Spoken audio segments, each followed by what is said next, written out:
Aujourd'hui, je vous montre la méthode numéro 2, c'est-à-dire la méthode qui vous permet de modéliser la toiture, mais à partir de l'extrémité de la toiture, c'est-à-dire à partir de la jonction avec le parapet, du pourtour de la toiture, au lieu d'y aller par le drain. Donc, l'idée étant qu'on va rehausser le pourtour de la toiture, à l'inverse d'abaisser le point central du drain.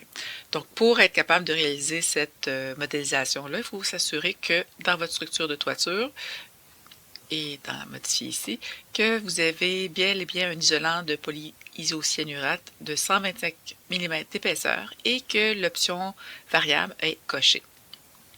De cette façon-là, vous allez avoir la pente qui va se créer automatiquement dans l'isolant. Par la suite, on s'en va dans le plan où on va déterminer dans un premier temps les positions de drain.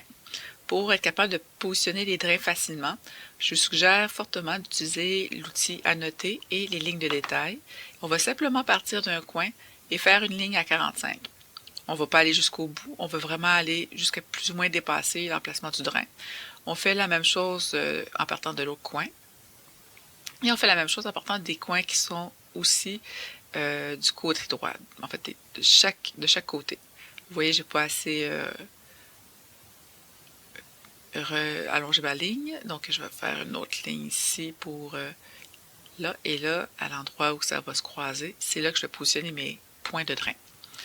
Donc, une fois qu'on a positionné cet emplacement-là, on vient sélectionner la toiture. Ça se peut que votre toiture, vous ne puissiez pas la sélectionner dans le plan, mais plus dans le 3D. Et vous allez par la suite cliquer dans le menu ruban vert, le déroulant ici. Là, vous allez chercher modifier les sous-éléments. Il faut avoir sélectionné la toiture avant. Et on va aller ajouter un point. C'est-à-dire on va ajouter un point ici et on va en ajouter un autre. On ne les voit pas sur ce plan-là, mais si on va dans le 3D, vous allez voir, les points sont toujours là. Par la suite, on va aller sélectionner les pourtours de la toiture. Donc, comme dans toutes les commandes de Revit, on peut faire un tab pour aller chercher l'ensemble du pourtour. On clique et là, on va pouvoir changer la hauteur de ces points-là. Donc, vous pouvez y aller de différentes façons. Origine, point topographique, de base, niveau actuel. Moi, ce que j'aime bien, c'est d'y aller par le plan supérieur, c'est-à-dire qu'on se met comme au niveau du dessus de la toiture. Et là, on va indiquer de combien on veut qu'on rehausse. Donc, pour pouvoir rehausser, il faut savoir de combien on rehausse. Donc, pour savoir le rehaussement qui est requis, la façon peut-être la plus simple, c'est de prendre une mesure entre l'emplacement du point et le parapet. Et vous voyez, on a 7500. Donc, on peut faire simplement le calcul 7500 fois 2 divisé par 100, donc 2%, et on a 150 de rehaussement. On peut aussi y aller de façon graphique, c'est-à-dire qu'on va se dessiner une pente à 2%. Donc, avec les lignes de détail, on part une ligne, on s'en va à 100 vers la gauche, on remonte de 2 et, on repart une autre ligne, on remonte de 2. Ah, c'est parce que je suis trop loin. Donc, on prend la ligne et on monte de 2. Il faut vraiment être assez proche parce que c'est pas beaucoup, hein, 2. Et on revient au point de départ, donc le point position du drain.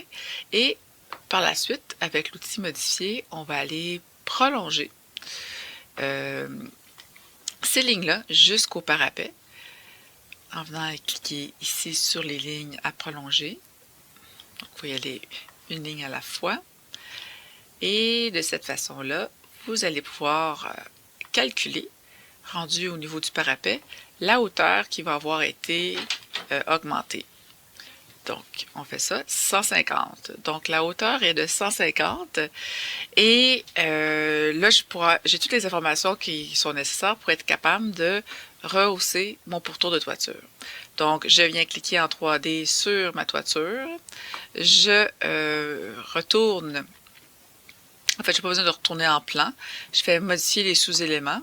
Et par la suite, je m'en viens chercher avec mon plan supérieur. En fait, il faut venir évidemment sélectionner le pourtour désiré. Donc, je positionne ma souris sur la ligne. Je fais un tap pour sélectionner l'ensemble. Je clique et je viens mettre 150 comme étant rehaussement que je désire obtenir. Donc, vous voyez, les pentes ont été automatiquement dessinées dans mon plan. Si on finalise le tracé, en fait, la modélisation, les lignes rouges sont toujours là, mais si on les enlève, on devrait être exactement sur la même position que qu'est-ce qu'on avait dessiné. Donc là, vous avez vraiment une pente avec au niveau de la toiture. Vous pouvez valider cette information-là en venant faire une coupe dans votre toiture. On peut aller à la vue et de cette façon-ci, avec peut-être un peu plus de détails et une échelle un peu plus petite, on voit vraiment la pente qui a été jusque... En fait, il y a comme un plat au milieu, mais on s'entend que c'est un plat qui a comme quasiment zéro là, au niveau qu'on ne peut pas vraiment venir accumuler de l'eau dans cet endroit-là. Donc, ça fait votre pente. C'est une façon très simple de réaliser la pente.